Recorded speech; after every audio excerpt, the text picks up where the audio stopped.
बहुत सी क्वेरीज हैं कि हम शेर खान ऐप के थ्रू नेट बैंकिंग के थ्रू हमें पेमेंट करने में प्रॉब्लम आती है, और या फिर हम पैसा विड्रॉल करते हैं तो हम उसमें भी प्रॉब्लम फेस करते हैं। तो चलिए हम इन दोनों पे ही बात करेंगे, और साथ ही हम बात करेंगे कि नेट बैंकिंग के अलावा आप शेर खान में पेमेंट करने के लिए यूपीआई का सिस्टम भी चालू हो गया है।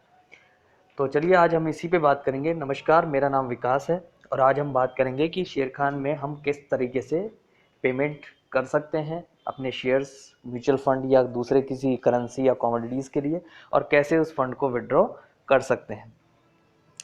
तो ये देखिए, ये मेरा शेर खान का ऐप है, और उसमें नीचे ही नीचे ये आप देख रहे होंगे, यहाँ पे मोर का ऑप्शन है। इस मोर पे मैंने क्लिक किया तो ये ट्रांसफ़र फंड का ऑप्शन है, मैंने इस पर क्लिक कर दिया।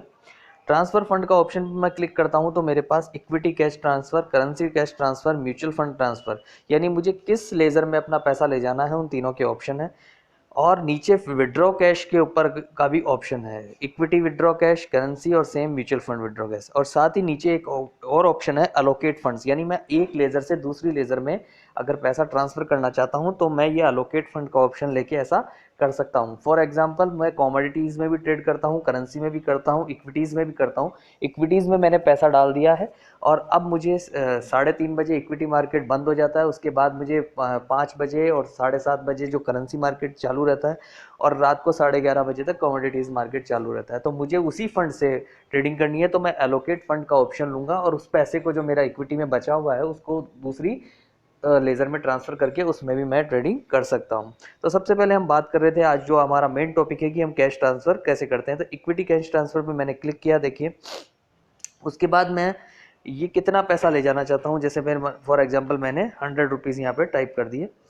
अब देखिए यहाँ नीचे ऑप्शन आ रहा है फॉर फ्रॉम बैंक अकाउंट, यानी कोटक महिंद्रा बैंक अकाउंट जो मेरा लिखा हुआ है वो, और सेगमेंट लिखा हुआ है कि मैं इक्विटी में ट्रांसफ़र करना चाहता हूँ। मैं यहाँ से भी अपना सेगमेंट चेंज कर सकता हूँ। अब यहाँ नीचे देखिए दो ऑप्शन आ रहे हैं, बाय यूपीआई और बाय नेट बैंकिंग। पहले ये एक ही ऑप्शन था, सिर्फ नेट बैंकिंग। अभी ये दोनों ऑप्शन चालू हो गए हैं, बाय यूपीआई और बाय। अगर मेरा बैंक, अगर मैं नेट बैंकिंग पे क्लिक करता हूँ तो ये देखिए, ये मैं नेट बैंकिंग पे क्लिक करता हूँ तो नीचे सपोर्टेड बैंक्स बाई शेर खान, जो बैंक्स शेर खान के साथ सपोर्ट करते हैं इस ऐप के साथ, उनकी पूरी लिस्ट आ रखी है। यानी नेट बैंकिंग में सिर्फ इन बैंकों के थ्रू ही पेमेंट हो सकता है, दूसरे बैंकों से नहीं। तो सबसे पहली क्वेरी का मैं सॉल्यूशन दे देता हूँ कि कुछ लोग कहते हैं कि मेरा किसी दूसरे, जैसे for example bank of Baroda में अकाउंट है, तो बैंक ऑफ बड़ौदा में अकाउंट है तो आप नेट बैंकिंग के थ्रू शेर खान में पेमेंट नहीं कर सकते, क्योंकि ये सपोर्टेड बैंक की लिस्ट में नहीं है। ऐसे दूसरे बैंक जो भी सपोर्टेड बैंक की लिस्ट में नहीं है, जैसे एयू नहीं है, दूसरे भी नहीं है, तो वो नेट बैंकिंग के थ्रू पेमेंट नहीं कर सकते। तो उनके लिए सबसे बढ़िया सिस्टम है कि वो बाई यूपीआई पे क्लिक करेंगे और अपना यूपीआई आईडी डालेंगे। मैंने फिर से 100 रुपीज़ टाइप किया और एंटर अपना यूपीआई आईडी कर दिया। ये देखिए, ये मैंने अपना यूपीआई आईडी यहाँ पे टाइप कर दिया है। उसके बाद में यूपीआई आईडी टाइप करने के बाद में यूपीआई आईडी मैं ये बताना चाहूँगा कोई सी भी हो सकती है। जैसे आप फ़ोन पे यूज़ करते हैं, गूगल पे यूज़ करते हैं, या फिर मान लीजिए आप भीम ऐप यूज़ करते हैं, या कोई सा भी यूपीआई आईडी आप जो यूज़ करते हैं। बहुत सारे यूपीआई आईडी, आप एचडीएफसी बैंक का, एक्सिस बैंक का, कोई सा भी यूपीआई आईडी आप यहाँ पे टाइप कर दीजिए। उसके बाद मूव कैश का बटन दबा दीजिए। लेकिन सबसे जो ध्यान रखने वाली बात यह है कि आप उसी बैंक का यूपीआई आईडी यूज़ कीजिए, यानी यूपीआई आईडी आप उसी चाहे किसी का भी यूज़ कीजिए, लेकिन वही बैंक से पैसा कटना चाहिए जो बैंक आपका शेर खान में आपने लिंक करा रखा है। आप शेर खान में 5 बैंक तक लिंक करा सकते हैं, लेकिन और पांचों से भी पेमेंट कर सकते हैं, लेकिन वो उस समय लिंक होना चाहिए जब आप ये पेमेंट कर रहे हैं। अब ये देखिए, ये मेरी पेमेंट रिक्वेस्ट मेरे यूपीआई ऐप पे जा चुकी है। अब मुझे अपने यूपीआई ऐप पे जाना पड़ेगा। जैसे मैंने वाईबीएल यानी मैंने फ़ोन पे का ऑप्शन लिया था, फ़ोन पे जाके मुझे वो रिक्वेस्ट देखनी पड़ेगी और उसे ओके करना पड़ेगा। तो ये देखिए, ये मेरा फ़ोन पे ऐप है और मैं इस पर चला गया हूँ, और ये मेरा फ़ोन पे ऐप खुल गया है। ये देखिए, ये 100 रुपीज़ की रिक्वेस्ट शेर खान ऐप की मेरे पास आ चुकी है। ये देखिए, और जैसे ही मैं इस पर क्लिक करूँगा और ये मेरा पेमेंट शेर खान ऐप में चला जाएगा। ये आप देख रहे हैं, शेर खान @100 रुपीज़।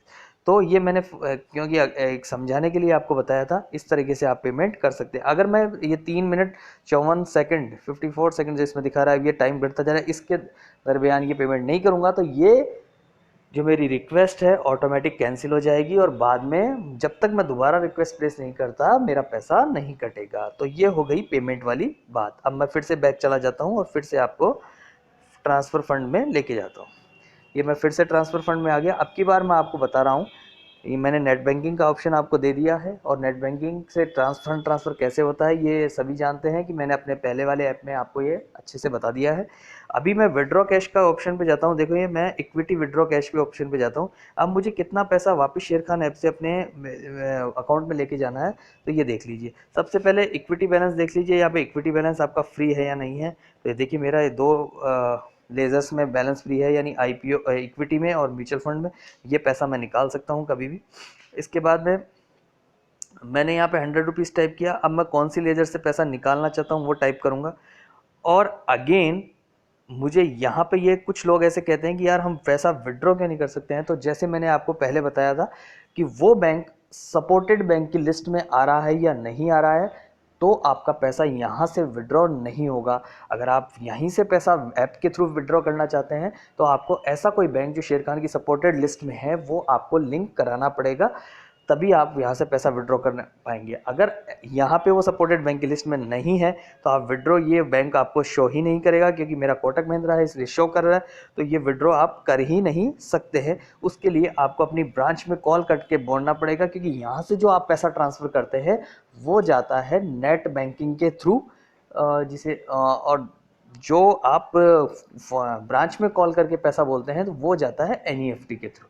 तो एनईएफटी या एनईएफटी या आरटीजीएस के जो थ्रू जो पैसा जाता है वो ऐप के थ्रू नहीं जाता है, इसलिए वो पैसा अनसपोर्टेड बैंक होने के कारण यहाँ से ट्रांसफ़र नहीं हो पाता है। तो ये मैंने दूसरा कन्फ्यूज़न भी दूर कर दिया है पेमेंट को लेकर जो लोगों की क्वेरी थी। और इस तरीके से हम शेरखान ऐप में नेट बैंकिंग और यूपीआई का यूज़ कर सकते हैं। यूपीआई का यूज़ हम तब भी कर सकते हैं, मैं फिर से रिपीट कर देता हूँ, जब हमारा सपोर्टेड बैंक शेरखान में जो हमने लिंक करा रखा है वो है चाहे नहीं है। अगर है, सपोर्टेड है तो हम नेट बैंकिंग और यूपीआई दोनों से पेमेंट कर सकते हैं। सपोर्टेड नहीं है तो हम यूपीआई के थ्रू शेरखान ऐप में पेमेंट कर सकते हैं।